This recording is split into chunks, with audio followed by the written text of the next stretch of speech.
subsistence systems, as far back as the Neolithic stand, as proof that inventions too are mothers of necessities, just as necessities are mothers of invention. Necessities that, by their development, novelty, growth, interaction with their milieu, and mere knowing of by beings do end up remaining for a long time, requiring lifetimes of changes, reactions, and paradigm shifts to, ideally, come back around to the primeval harmonic truth from before that same, however well-intended, tragic invention. Perhaps it is part of the ultimate duty of beings to withstand the, at first unwitting, chain of necessities and trials, as they invent their way out of one stage of struggle and into another, in order that they may ultimately return to an inner harmony through wisdom more than through the initial nagat, by which they only partly experienced it, and thereby understand and acquire the culmination of being.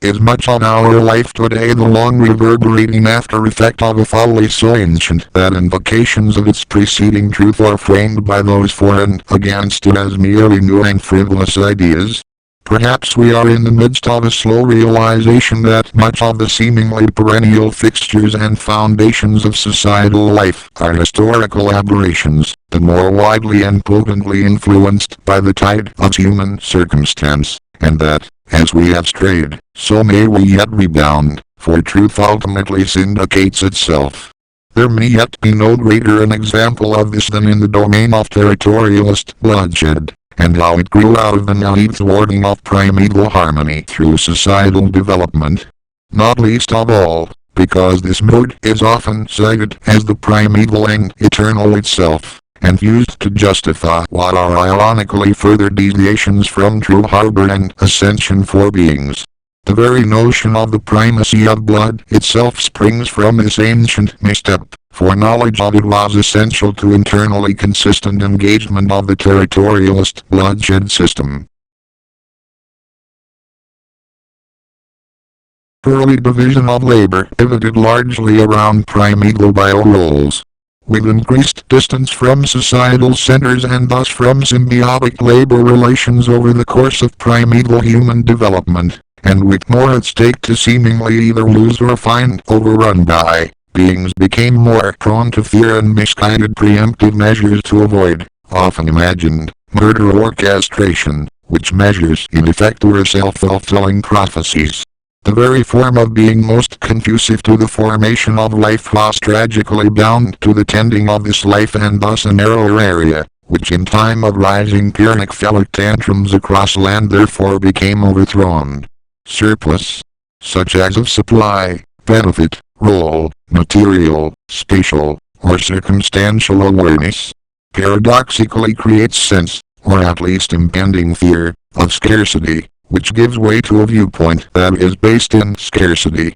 or at least its impending arrival. It is not exactly clear whether the ensuing mutual havoc started from mere greed or a ravenous, somewhat psychopathic devouring impulse. In any case, the added labor needed to produce this surplus will neither be technically necessary unto themselves so much as inviting to the probing human mind that seeks exploration and edification, cues being into the desperate avoidance of what would later be termed Sisyphean fate.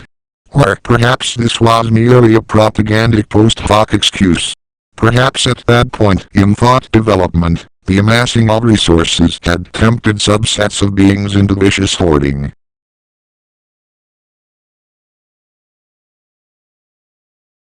With both the initial fear-based war waging and the reaction to the inevitably started cycle of it, and the risk and danger involved in participation therein, the ancient territorialist bloodshedder thereby erected the erosion branch of perennial blight, just that which was voluntarily risked or sacrificed in the pursuit of this aim became the self-perpetuating cultural justification for the territorialist bloodshedder in all their vicious actions, and it remains so to this day. This is further complicated by the fact that understandably very few would fall to acts of immediate defense in response to an effect of the territorialist bloodshed cycle started eons ago, but the channels through which many beings join in order to are tied up with other deeds and aspects of the ongoing erosive enterprise. Meanwhile, beings most responsible for life, whose natural culture was largely born of this function to benevolent effect, have paid a price.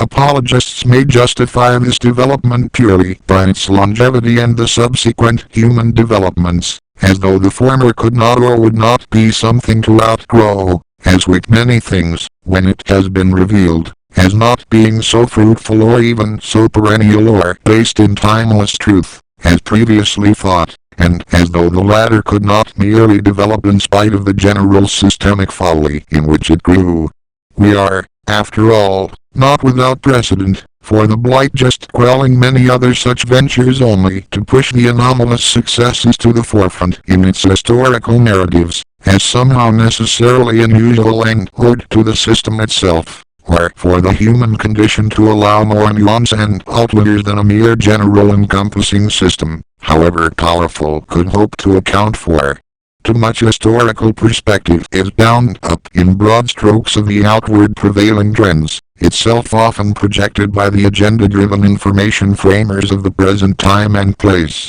But knowing the true roots of being and the later perversion thereof that is classified as the root is essential to our surviving and thriving.